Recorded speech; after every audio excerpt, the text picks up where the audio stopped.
All right, everybody, welcome back to another episode of the Mind of George Show. It is Free for All Friday, and I am picking everything bagel seeds out of my teeth today. And I'm excited because Travis is going to be talking, and I'm going to be enjoying the flavor of this bagel for the next 45 minutes. And I have no idea why, but I went on a bagel kick this morning, and I couldn't buy one, so I bought three.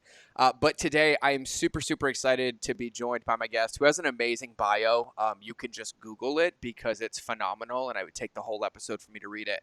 But it's somebody that I've actually known of and internet stalked for probably 4 or 5 years, and it wasn't until our amazing mutual friend Zach Benson introduced us. And so today I have Travis Chappell, and the reason that I love Travis above everything else that he does, besides the 2 podcasts, amazing software, working with the top entrepreneurs in the world, is that Travis gets it. And when I say Travis gets it, he gets that people matter over everything else. And he has built his mission helping people connect with people and not having them feel like you're a snake in the grass or kind of just in it for a deep transaction. And so that's the best intro I could give him. So Travis, welcome to the show, my friend.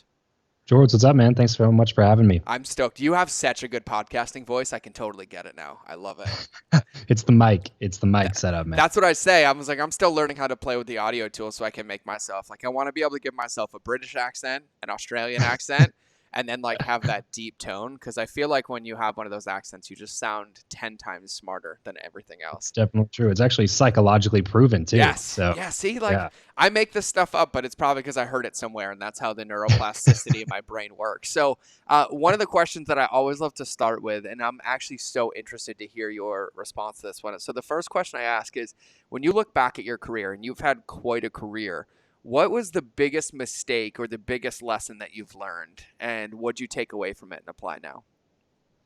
yeah, man, I'd have to say that the biggest mistake that I've made is pushing things off and procrastinating. I tend to kind of be that type of a person in general, even like, thinking back through school and in college and all that kind of stuff. I was always working best under pressure. If the project's due tomorrow, I'm up the night before and I'll knock it out and I'll get an A, but I'm going to, procrastinate till the very end. And so that's definitely something that I've taken away from my entrepreneurial journey, because it bites you in the ass if you do it too much. You know what I'm saying? Like, it no longer is a matter of that's one of those reasons I think school is not a total proper preparation for what life is, because there's no real consequence to me waiting till the last minute to do a school project, except for that, I'm up till 2 a.m. or whatever. That's really the only consequence, which is that that's not that big of a deal to you in college. You know what I mean? So like you can make it happen, you get an A and you move on. But the thing is, in your entrepreneurial journey, if you sit on ideas too long, people will just start doing them.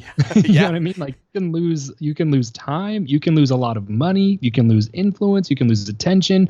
There's so many things that you lose by continuing to push things off. And specifically, the big thing I'm talking about is my podcast.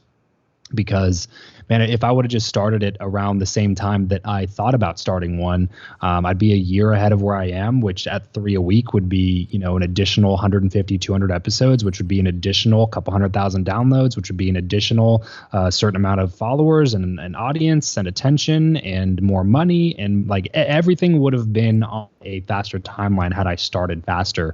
And so I think there's a lot of people that just kind of sit around and wait for some magical day when everything's going to align, and it's just never, ever, ever, ever, ever, ever going to happen.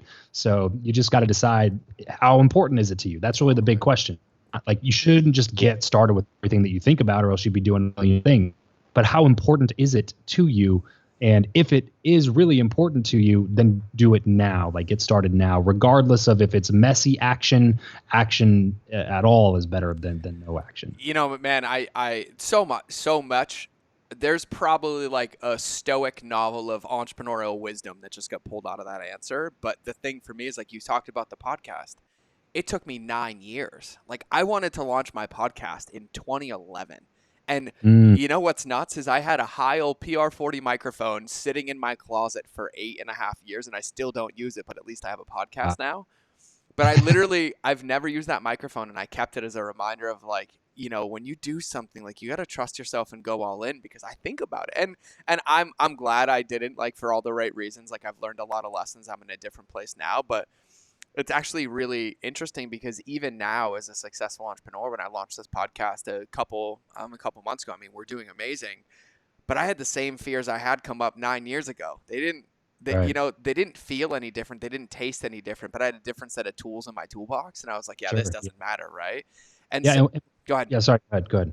No, I actually was going to unpack it for you. So it's like Okay. when I think about that, as an entrepreneur, I think a lot of the times we sit here on the other side, we talk about like, hey, don't wait, don't wait, don't wait. And it wasn't like a brick in the face that hit me with that. It took years of learning like every time I missed because the consequences of waiting aren't immediate.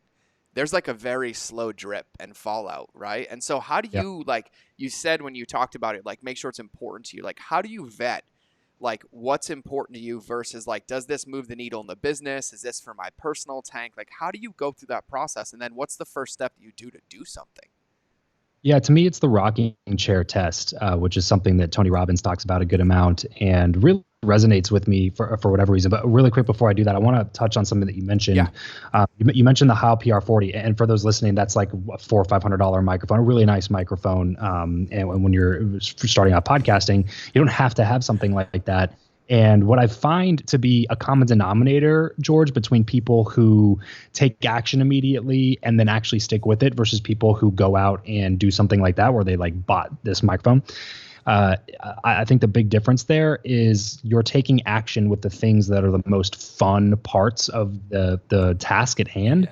And I think that if you're like if you're going to take action, you should start taking action on things that are going to move the needle, not necessarily the things that are emotionally emotionally the coolest things about the new venture that you're doing. You know what I mean? Like don't worry. Like if you just like, man, I just really want to buy this microphone. Like, cause and we all know that we're not logical creatures. We make decisions by emotion that we justify with logic. So it's like, I really want this microphone, but I wouldn't really. So then you've decided that you want the microphone. So now your logic's going to work and being like, well, but if I do this and I start this podcast, that's going to make money. And then I can make money back from the microphone that I bought. And like, you're finding all these reasons. So you go out and you buy the microphone, you're super excited about it. And then you like set it up, or maybe you don't set it up. But the point is saying is like, don't just do the things that are fun about the new thing that you're trying or the action that you're taking. Like do some of the things, like, buy the course before you buy the microphone and educate yourself, work on yourself internally, make yourself get up at 5 a.m. for the next 7 days and work for 1 hour on your new thing.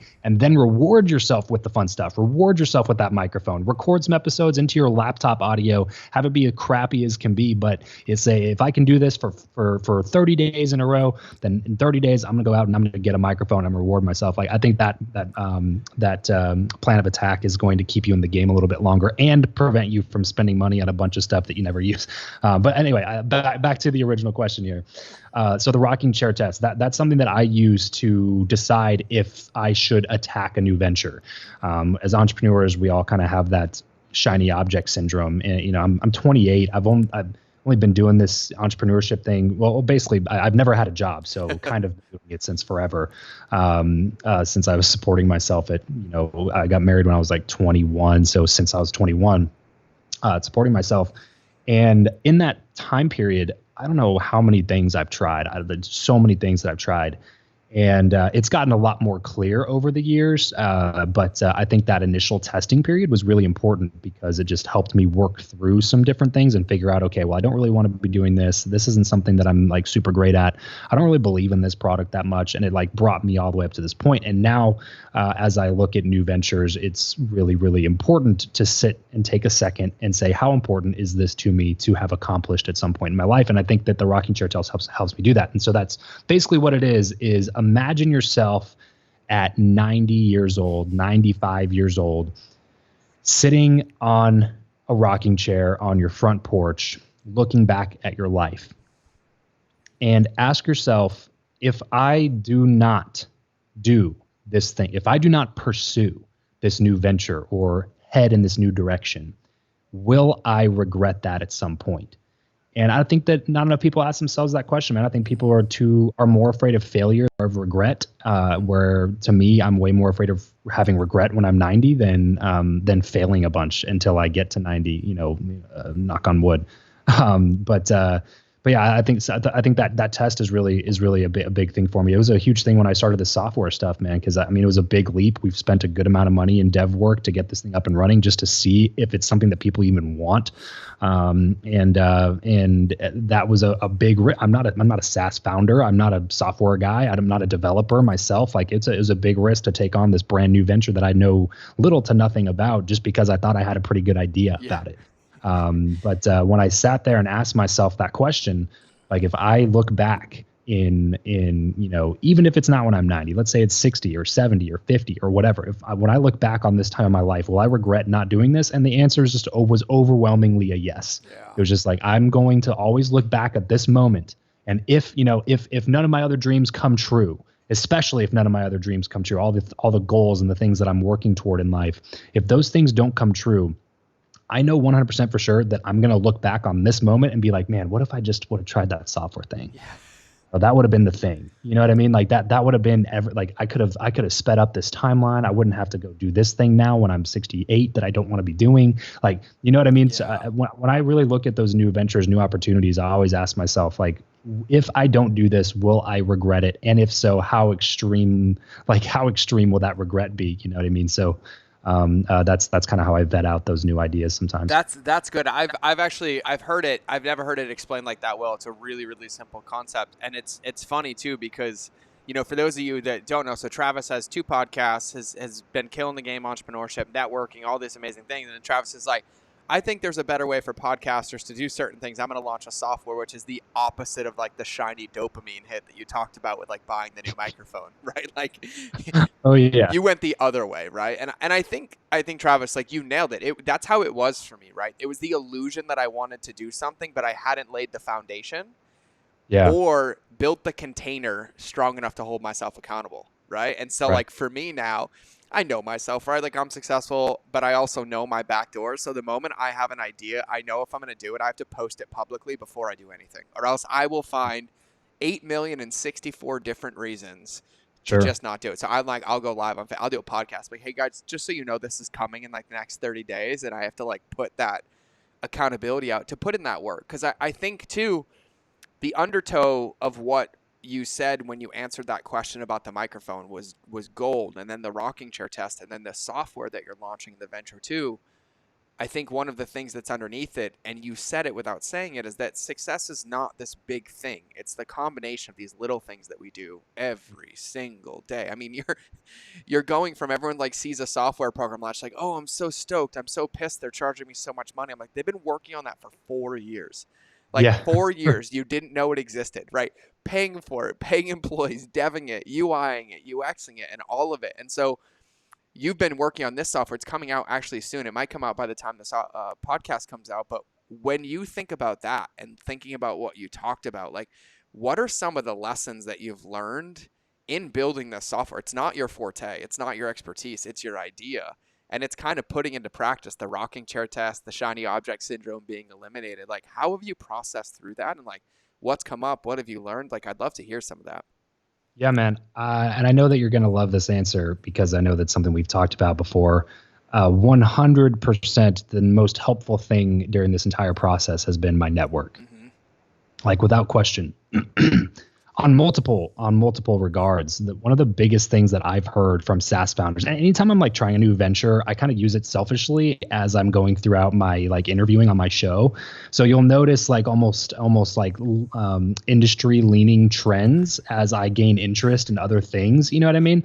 And so like you go through like a real estate investing thing, and you talk to a bunch of real estate investors. And so when I was starting the SaaS stuff, I started talking to more SaaS founders and things. And one of the biggest issues that I heard come up over and over again. And then I read through a software building book and took a couple online things about software. And one of the biggest things that I heard was just nightmares with development teams. Yeah. Was like one of the biggest common denominators, one of the biggest common problems or issues for SaaS founders. And I keep saying SaaS just to kind of define that in case you're wondering what that is. If you're listening, it's software as a service. And one of those biggest problems is that dev team issues. Well, I got super lucky, man, because I knew a guy who reached out to me about starting a podcast for his software development company to get more clients in his software development company. And when we were talking, I told him about this software idea that I was kicking around in my head. And he was like, I think that's a tremendous idea. So usually this company would charge like $10,000 for a wireframe, which was enough to prevent me from figuring out what it would look like. Because you know what I mean? Because I knew that there were software dev shacks that would do something similar.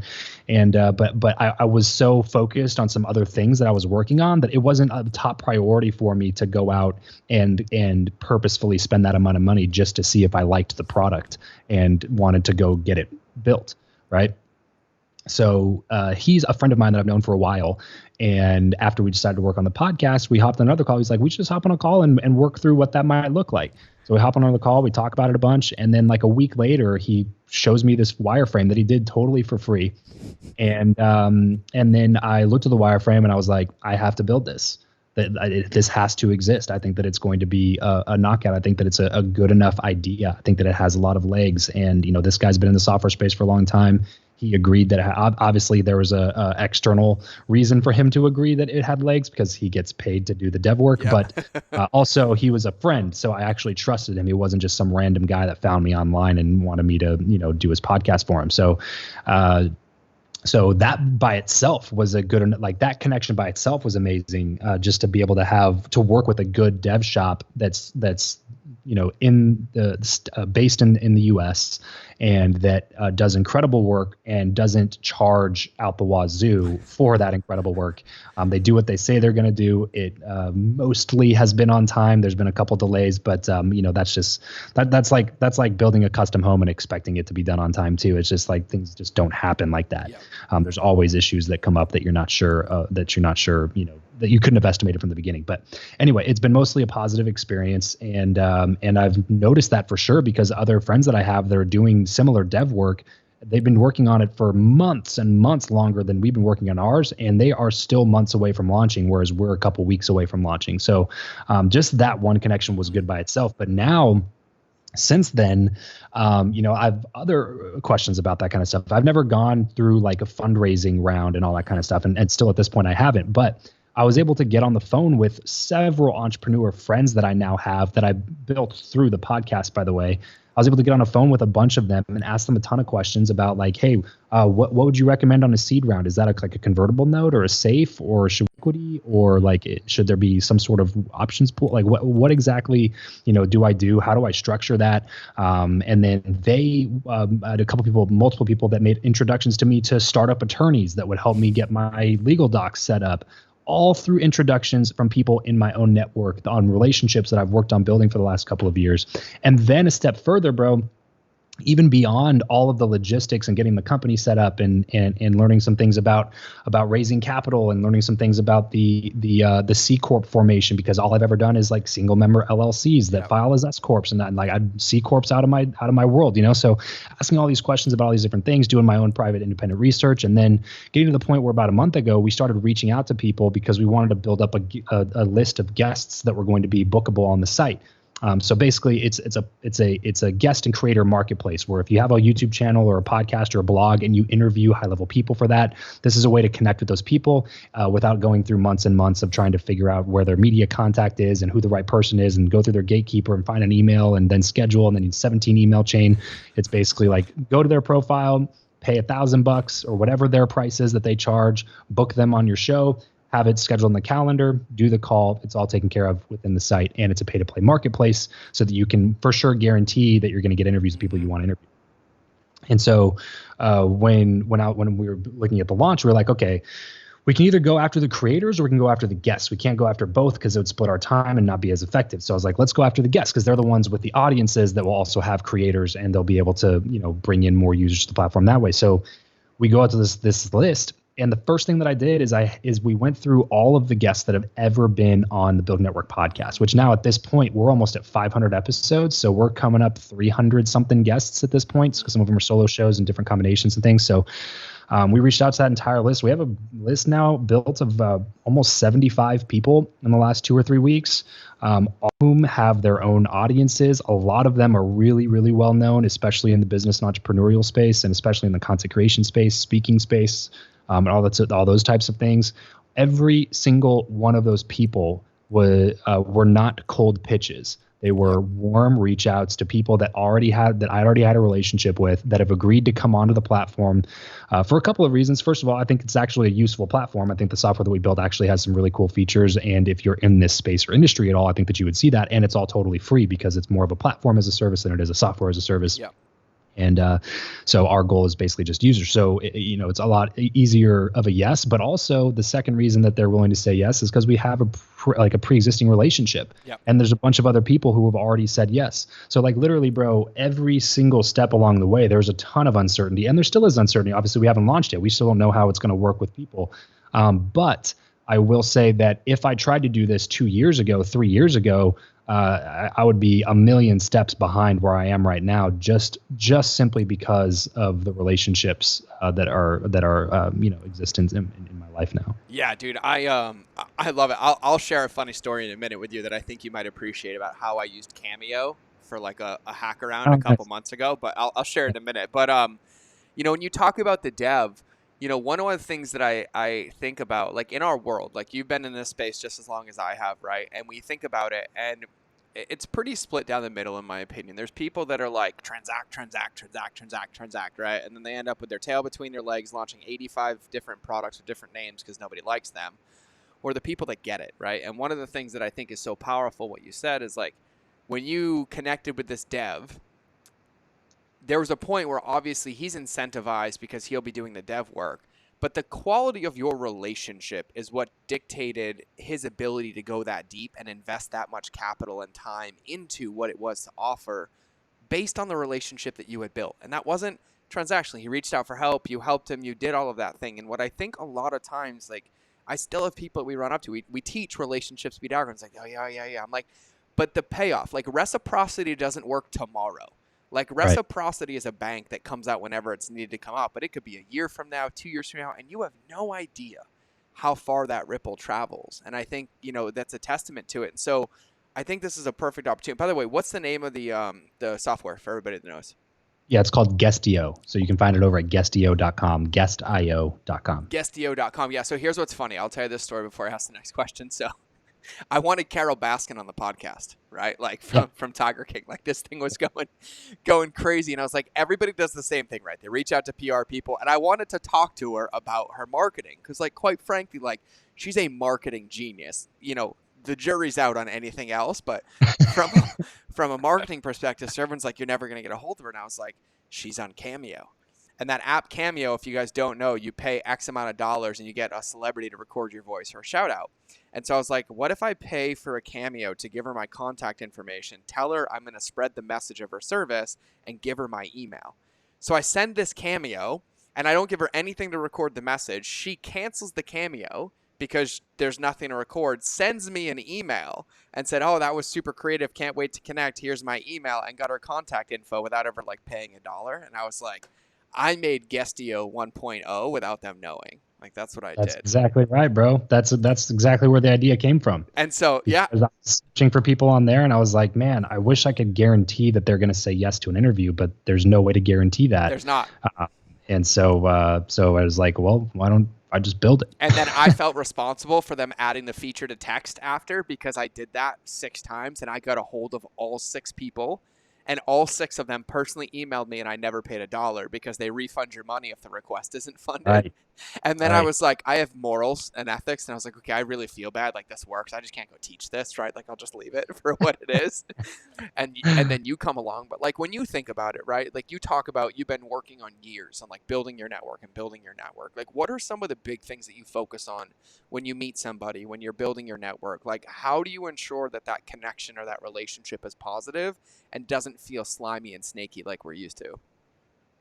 Yeah. So the one way that I sign off my every single podcast that I do on Build Your Network is remember to leave every relationship better than you found it. And it's a that I first heard from Gary Vee, where he talks about basically he always strives to add 51% of the value in every relationship that he has. And when I read that, I was like, that just makes sense to me. That is the way that people should be treated. And it was a little bit different of an idea for me at the time because I was used to doing door-to-door sales, which is kind of like the opposite of networking. You know what I mean? Like it is literally knocking on a door and then selling something within 10 minutes of meeting somebody, which is literally the opposite of what you're supposed to do when you're networking and building relationships. And but when I went through that, I was like, man, this seems just like a way better way to get the job done. Like one way you'll always be working. The other way, you can build wealth in a shorter period of time, just not right now. You know what I mean? Like it's not going to be right now, but if you do a good enough job building relationships over the course of the next 10 to 20 years, it's going to be way more impactful than if you're just focusing on the short-term transactions. Because if you do that, you're going to be focusing on that for the next 40 years, 50 years, because you're never going to get a break from that. You better be really freaking smart with your money if that's the way that you're treating relationships. And so that's one of the big things that I try to instill with people is just remember to leave every relationship better than you found it. Even if you have nothing to benefit from a relationship, if you have nothing that can help you or profit you from a relationship, always try to offer some value. Get used to doing favors for people as long as they don't, take out huge chunks of your day. And as long as they don't make you incongruent or inconsistent with the way that you choose to live your life, like if you're a coach, for instance, and people pay you 10 grand for your coaching sessions, like, you obviously don't want to just hop on a ton of free coaching calls with somebody because for the sake of like helping them, because that's obviously completely unfair for the people who are paying you a ton of money to get access to your time.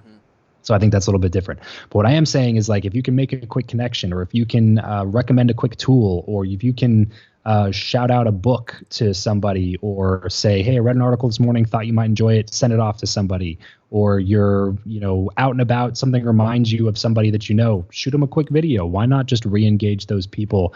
Always be trying to add a little bit of value to the lives of the people that are around you. And what it does, man, is it makes people conspire for your good. Yep. And when you have a ton of people that are just hoping that you do well, you know what I mean? They're hoping, they're wishing the best upon you. That's just, I know this is woo woo or whatever, but that's just good energy. It's good energy to have, when there's a bunch of people conspiring for your good and for your benefit in the world, just because like you're just a helpful person that never seems to care about all the other things. That's just a really awesome thing to have. Yeah, man. I say I'm woo woo covered in tattoos. I'm about as woo woo as they come. I just don't look it, right? Like the tattoos were like a good hiding spot for me for a while.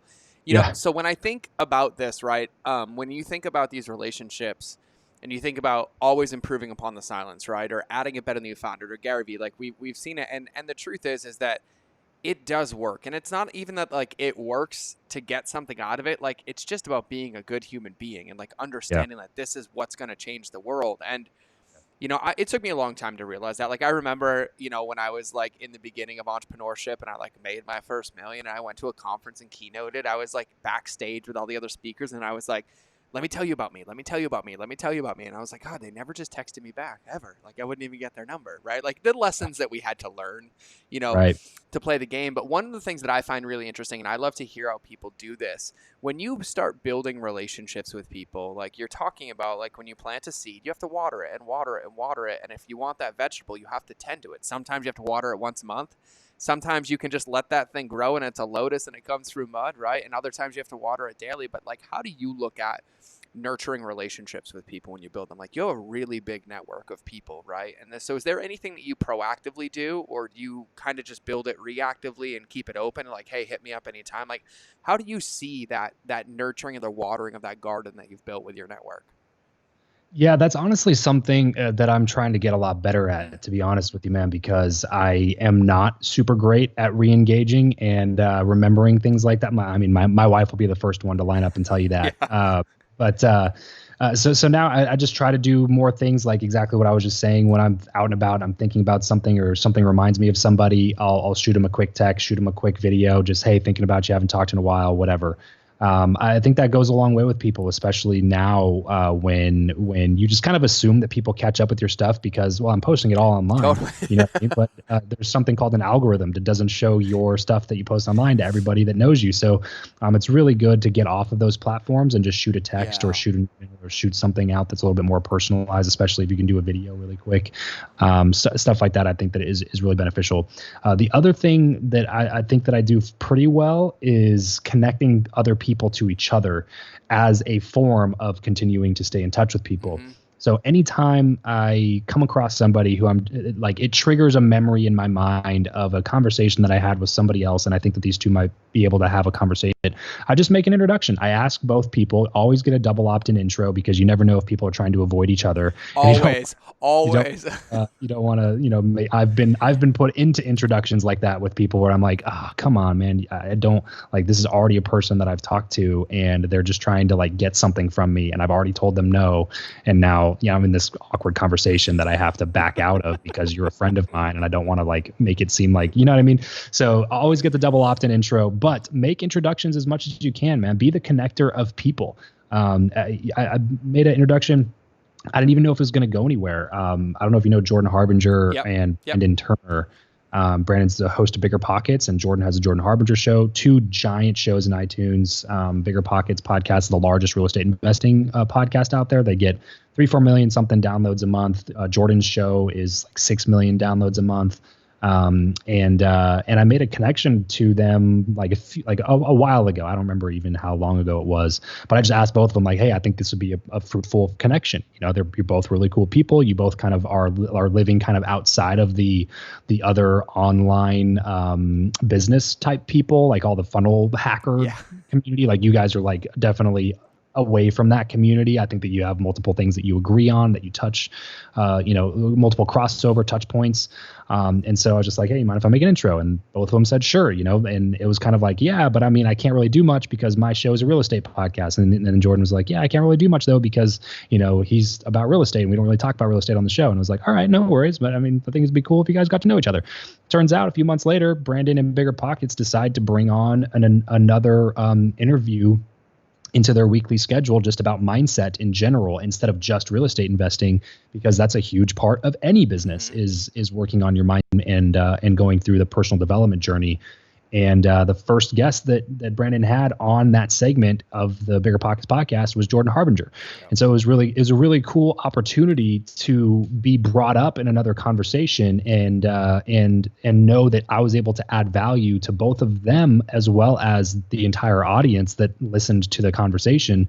And when like I didn't really even know what would come of it, and I wasn't trying to get anything out of it. It was just a way of just trying to add a little bit of value to people. And I think if you get in that habit, it's a really good habit to get into. So be a connector of people. Yeah, man, you're really good at that. And I've learned how to do this by doing it all wrong and then learning how to do it right and paying attention to those around me, right? And by the way, like, I need to talk about this double opt-in thing too. Like, it is the worst thing you can do, because like I'm really available, and I'm like, I'll talk to anybody. But I'm always like, hey, can you ask me first? Because I've had intros to people that I swore like I should have had restraining orders against. And I was like, and like, I see it. Like, just pretend you didn't get the email. Yeah, like I see the name in my inbox. I'm like, I'm getting punked. This is a joke. One of my friends, like, how did they not? And I'm like, I would respond like, WTF. And they're like, oh my God, I forgot. I'm like, how could you forget?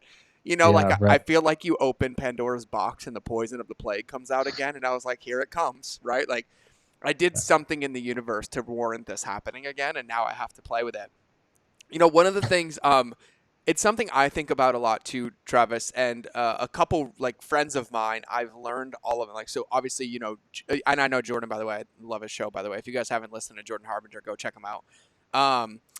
Jim Quick, right? So Jim's a really good friend of mine, all about mindset. And I love when Jim teaches things like people like how to remember 100 names, how to remember 100 names, how to remember 100 names. But I think one of the secrets about being a connector, or one of the secrets about being in good relationships, is being an active listener, right? And it's not that you have to remember. Like, one of the things that I do is I never try to remember everything. I try to remember something unique that nobody else would pay attention to about somebody, like what their favorite dog treat was, or like what their, the name of their, kid's favorite movie was, or like some random thing that's so easy for me to remember because it's so random.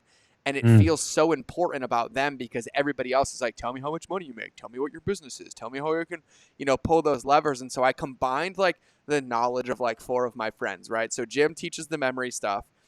And then Steve Sims, another really good friend of mine. I love what Steve says. So like you and I get off a call, right? And by the way, I did this with you because I had to. The moment we got off the call, I remember what we talked about. I went in my calendar and I sent 3 reminders in the future. and I made one note about what we talked about.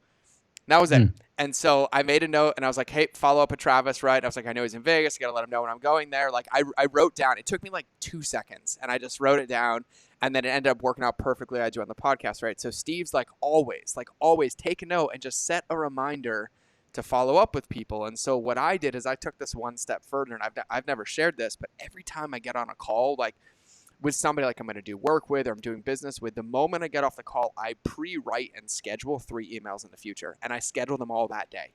And so one goes like a week later, like, hey, just following up. I'm super glad we connected. Another one like a month later, and then like 3 months later. And I make them really evergreen, like just a, hey, checking in on you, like Dean Jackson 9-word style. Sure. And then Jesse Itzler said this a long time ago, and one of Jesse's biggest hacks is like, we all know, like I just had a monk on the podcast, and his favorite quote of mine was like, if you can't shit without your phone, you're not living. And I loved it, right? Like it was like the best moment of wisdom. And I was like, hearing him say it, like, you know, churned my heart and then made me feel guilty at the same time, right? And I was like, okay, cool. So now there's times I intentionally shit without my phone, but now the rest of it, Jesse's like, do yourself a favor. We all have plenty of pockets where we get in the endless scroll of Instagram, on YouTube or whatever. He's like, stop. And he's like, you're about to go there, open your phone to an app and send 3 video messages or 3 text messages to anybody that you have. Just check in. And that's it. And like, I do that every day. And the results are absolutely mind-blowing. I don't know, there's some little things that like have come up for me in the years of doing this, because like I used to overcomplicate it, right? I would send like handwritten cards and nobody cares. They just want to know that you're thinking about them, that you're in a relationship, and it always tends to open up the universe right when I need it to. Yeah, that's exactly right. It tends to open up the universe when you need it to, because a lot of people try to you know, avoid digging their well thirsty, and that is the opposite of how to have good relationships. You know, it's like if somebody hits you up after like 9 years, you haven't talked in a really long time. Your first inclination is like, okay, this person's either about to like talk to me about, you know, Jesus, or talk to me about their new supplement that they sell with, you know, EMA or whatever company hasn't been shut down by the FTC. Yep. Yeah, you know what I mean? Like there's some reason that they're reaching out, and they're usually right. It's usually like you get so many of those pitches of people that are like obviously just sent out, you know, 1,000 messages to their entire 1,000 Facebook friends that they have. And all of them say more or less the same exact thing because they're trying this numbers game thing. It just doesn't work. You have to dig your well before you're thirsty. And that is exactly, you don't know when you're going to need relationships in your life. You don't know.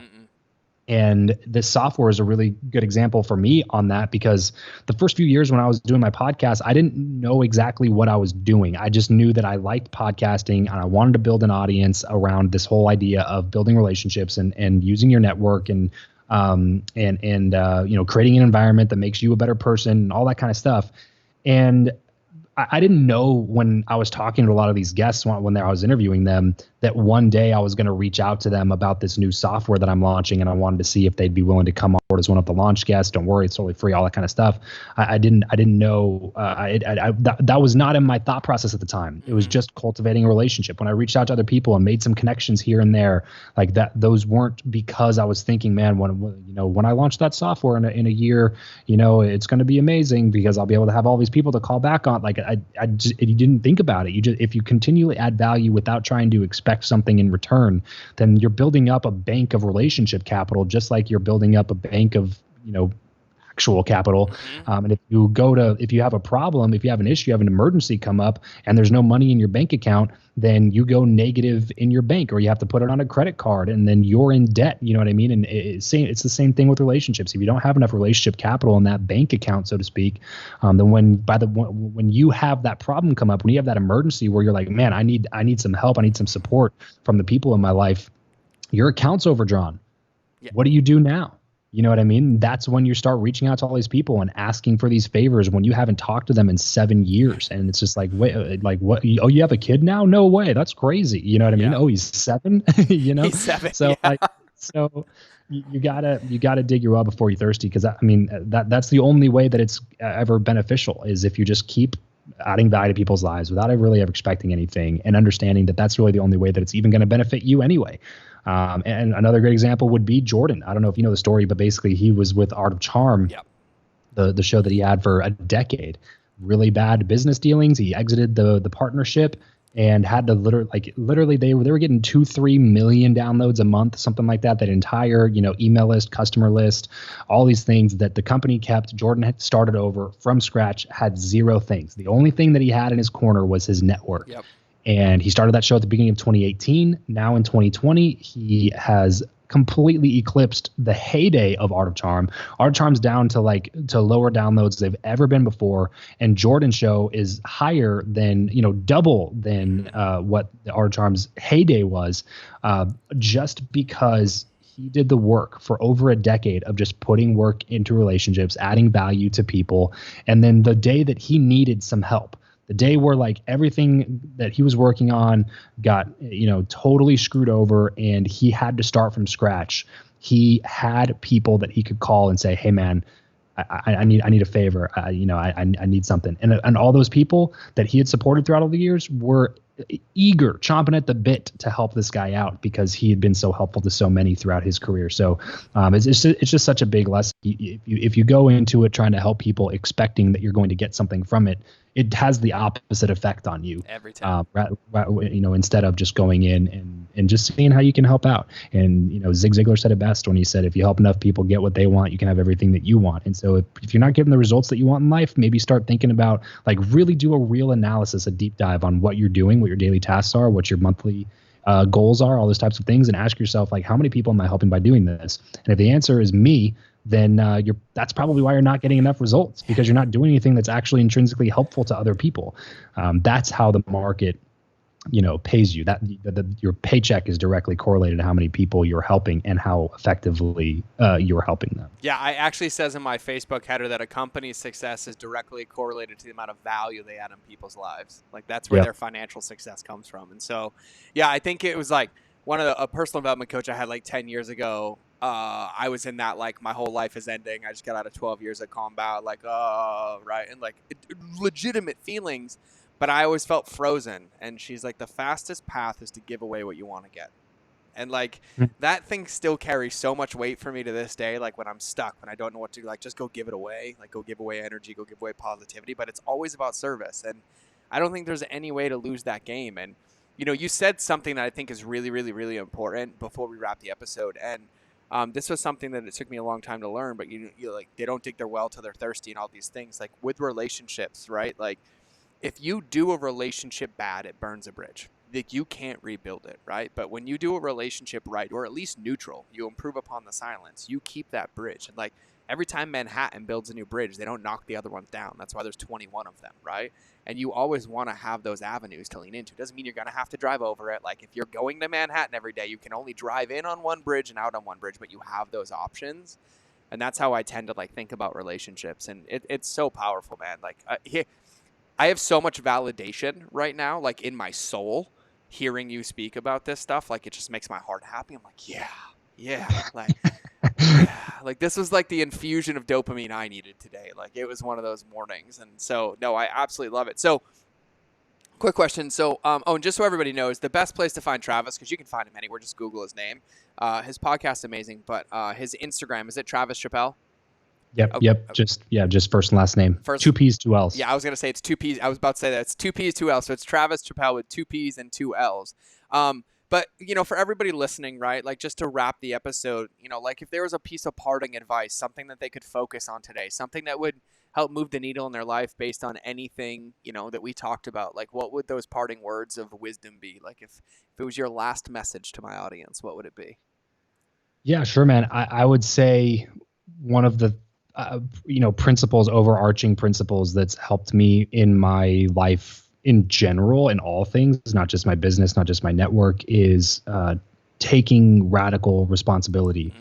Mm-hmm. And I think that that's just a big principle in life that we're watching it unfold before us in the grand scheme of the politics in our country right now. And I'm not going to talk about a bunch about politics or anything, but the reason that I bring that up is that it comes from this idea. A lot of the issues that we have stems from this idea that other people are responsible for the things that happen in our lives, which is the opposite of the truth. And it's a losing game. If you truly believe that you're not responsible and other people are responsible, then everything's always out of your control, which means you have no ability to change the things that are happening in your life and the things that are coming to you at a later date in your life. And if that's the lot that you've accepted, then there's nowhere to go from here. And you may as well just do nothing and exist forever, because like, why even try if you can't change any of those things? And so it starts with taking radical responsibility. And by the way, responsibility and fault are two different things. Yes. Because some people will be like, oh, well, what about my dad? He died when I was 16 from cancer. And it's like, okay, well, that's not your fault. There's a big difference. Yep. But it is your responsibility to now deal with the problem and say, what do I need to do moving forward? Now that has become your responsibility. And there's a big difference between those two things. I'm not trying to be insensitive here, but I am saying that once you start taking responsibility for everything that happens in your life, for all the things that you have control over, once you start taking responsibility for that, you're going to start just noticing that the world unfolds with opportunity, that opportunity abounds, and that there's nothing that's preventing you from taking advantage of those opportunities except for you and your own belief that it's not possible. So, take radical responsibility, man. That would be the thing I would like to leave everybody with. Well, this isn't the podcast that I needed, but it is now, and that was so true for me. This was the one I wanted, and it turned into one that I needed. And man, it's an honor to have you on the show. For everybody listening, please go check out Travis.